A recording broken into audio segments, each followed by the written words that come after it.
la ministre. La parole est désormais à notre collègue Jean-Baptiste Blanc. Merci Monsieur le Président, Madame la Ministre. À Carpentras, dans le Vaucluse, l'hôpital, ou plutôt la partie service public du pôle santé public-privé, va devoir fermer la nuit compte tenu de l'application de la loi RIST le 3 avril prochain et peut-être même définitivement deux de ces unités, les urgences et la maternité. L'intensification ces dernières années du recours à l'intérim médical ont conduit à une surenchère en matière de rémunération. Outre l'impact financier majeur dans les budgets des établissements, il s'avère que les plannings de garde sont aujourd'hui très dépendants de ces médecins. Ils représentent 40% des praticiens à Carpentras. Ces derniers ne souhaitant pas poursuivre leur mission au tarif imposé, soit 1 170 € bruts par mission de 24 heures, et préférant se diriger vers les établissements privés. Les hôpitaux se retrouvent à 15 jours de l'application de la loi RIST dans une situation insoluble. Faire un planning était déjà un casse-tête. Le faire en avril sans intérimaire est une mission impossible pour les chefs de service. Tous les services d'accueil des urgences et SMUR, gynéco, obstétrique, anesthésie, réanimation, pédiatrie, médecine, gériatrie, sont désorganisés. À ce jour, les habitants du Comtat vénessin, c'est-à-dire 90 000 personnes hors saison touristique, 200 000 en été, sont systématiquement dirigés vers l'établissement centre d'Avignon qui est déjà submergé. Aujourd'hui, c'est Carpentras qui est fortement impacté, mais qu'en sera-t-il demain à Cavaillon, Apt, Orange ou Vaison-la-Romaine?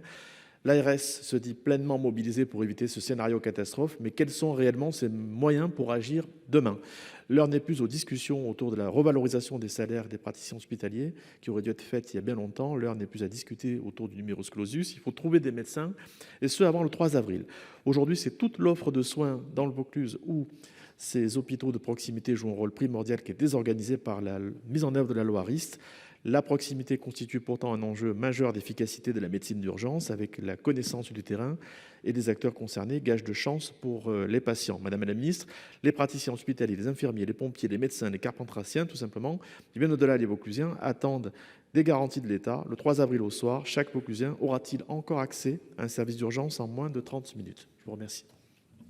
Merci, Madame la Ministre. Monsieur le président, monsieur le sénateur, vous évoquez les dispositions relatives à la régulation de l'intérim. Concernant l'application de la loi du 26 avril 2020, dite loi RIST, assurer à chacun de nos concitoyens des soins adaptés et accessibles localement constitue une priorité pour le ministère de la Santé. Notre politique n'est pas de lutter contre l'intérim, qui peut parfois représenter une solution à certaines situations de tension conjoncturelle en ressources humaines, mais contre ces dérives qui mettent en péril l'équilibre de notre système de santé. C'est un poids financier majeur pour l'hôpital public, avec certaines rémunérations pouvant atteindre 6 000 € pour 24 heures. Cet argent, c'est celui des Français. Nous n'acceptons pas qu'il puisse servir à entretenir ce type de dérive. C'est autant de moyens en moins pour revaloriser les carrières hospitalières. Ces situations engendrent une profonde inéquité vis-à-vis des praticiens qui s'investissent durablement à l'hôpital. La loi prévoit déjà depuis 2016 un plafonnement des rémunérations à 1 170 € bruts par 24 heures. Cette loi n'est pas appliquée et les infractions n'ont cessé de se développer. La loi RIST prévoit la mise en place de contrôles pour la faire respecter. Plusieurs fois reportée, l'échéance retenue pour la mise en place est le 3 avril 2023. Il est de la responsabilité du ministère de la Santé que de faire appliquer la loi votée par les représentants de la nation et d'œuvrer à la reconstitution des collectifs de travail dans les hôpitaux. Face aux difficultés transitoires que nous avons anticipées, les ARS travaillent avec le réseau des finances publiques et les établissements pour mobiliser tous les acteurs, publics comme privés, afin de maintenir la continuité des soins.